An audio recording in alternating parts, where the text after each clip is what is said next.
We're back with Roxanna Meyers, City Councilor for District 2, and we're talking to her about various issues there, and we're going to talk to you about, I think you mentioned Parquito. Yeah, exactly. Which is our version of parklets. Exactly. Basically, it's when you take over a parking space and you make it a little park. It's something that's really helped create that vibe that I'm talking about in downtown San Francisco and in around their square. And we're working on it. It's that same group, Reurbanate ABQ. So we've come up with, maybe we go for a bike-friendly district downtown. It's flat. You know, maybe there's a day where we close down some streets and all bike to the zoo, you know. So those are some things that I think it's going to take some creativity and some chutzpah to say, well, you know, whatever we've got to do as a city. And I think it's going to take some incentive money to get good, solid businesses to move downtown and renovate some of the older buildings, that kind of thing. I mean, it'd be great if, you know, Google, you know, what would it take for, you know, one of Google's divisions to move down here? Because those are the kind of people that particularly want to live close to where they work. So it's not just about finding people that will work down here. It's also finding people that want to live close to and walk to work, and then that creates the synergy and the amount of people we need to support grocery stores and dry cleaners and tailors and all of that. You see a lot of nightclubs down there, right? And then you're starting to see, I know there was some incentive there to have some shop owners come in there and put up their shop without a lease, or, you know, just as a trial or something. I think, I'm not sure if the city was trying that, someone. Well, the Downtown Action Team had actually, it's pop-up, it's called pop-up shops or pop-up merchandising. And that was actually very successful. Is that working? Are they bringing merchants Yeah, in? actually, you know, the feedback we got was that for the vendors, they said it was the most successful opportunity they've ever had. But that's not something that's going to be actually sustainable on a long-term basis. So we really do need merchants to come back to downtown.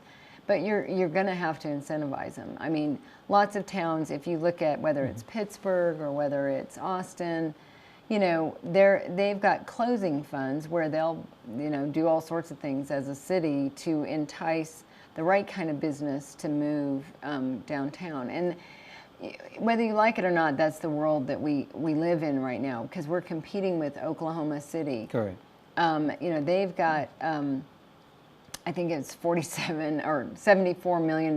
You know, Salt Lake City has $43 million. So these are large funds, you know, that are used for closing and trying to close a deal and help somebody get here to Albuquerque.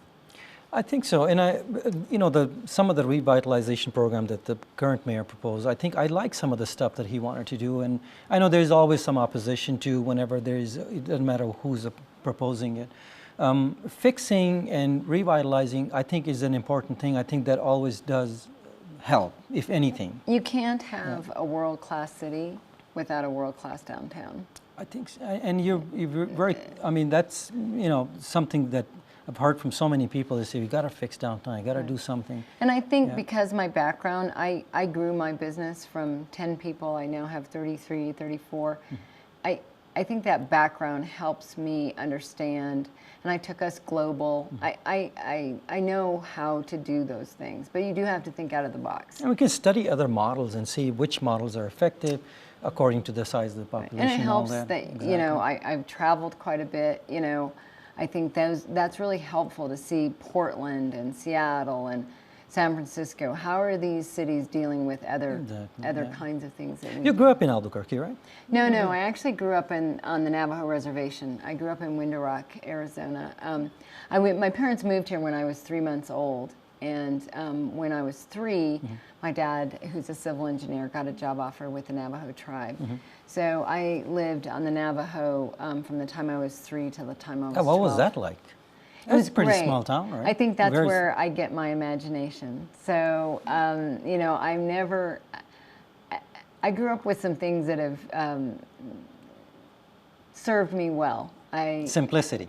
Simplicity, I have a huge love of nature. There's nothing like For me, there's nothing like sitting with red rocks and blue sky. I'm just completely it's beautiful out at there. home. It's very, oh, it's very- gorgeous. yes, it's gorgeous. absolutely, yeah. It's some of the prettiest country ever. I mean, in the whole world, actually. And it teaches you to be very resourceful. It teaches you to very much respect diversity. You know, I would wake up every day and wish I was Navajo. Every day I would wish I was Navajo. And I was born with blue eyes and blonde hair. And so it certainly taught me life lessons that have served me well.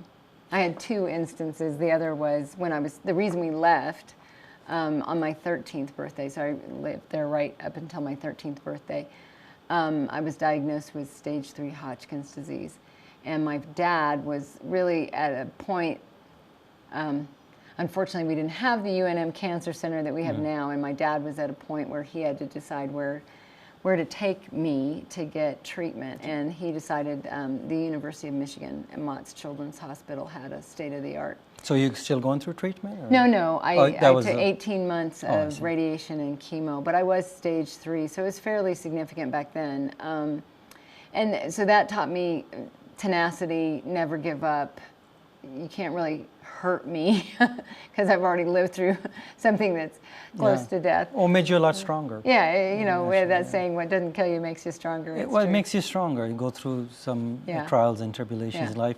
Most people don't realize how normal their life is until something happens. And then we realize, But then it makes us a stronger person. I think we're able to help other individuals with things they need, you know. Right. So I moved back to Albuquerque when I was 21. But my very close childhood friend, Jeanette Brunton, had moved here when we were 10, and we would switch off summers. So even though I moved back east or Midwest to Ann Arbor and then to Washington, D.C., we would switch off summers. And so I grew up really understanding Albuquerque for quite some time, and then moved here when I was So you love this area. I do. I do. Well, it's a city with a soul. I know. Well, we're almost out of time there, and we'd love to have you back. Well, thank you. And we really appreciate you coming, Councilor Meyers. Thank you so much. Thanks so much for having me. Anytime you'd like to come back, we're here. Okay. Well, and I'm right around the corner. So. Yeah, and you're in the soul of my city, so. Exactly, you represent us right there. Exactly. Thanks so much. Thank you for coming again. I really appreciate it. Well, we're out of time. That was Roxanna Meyers with City Council District 2, and we'll have her back soon again. Thank you for watching.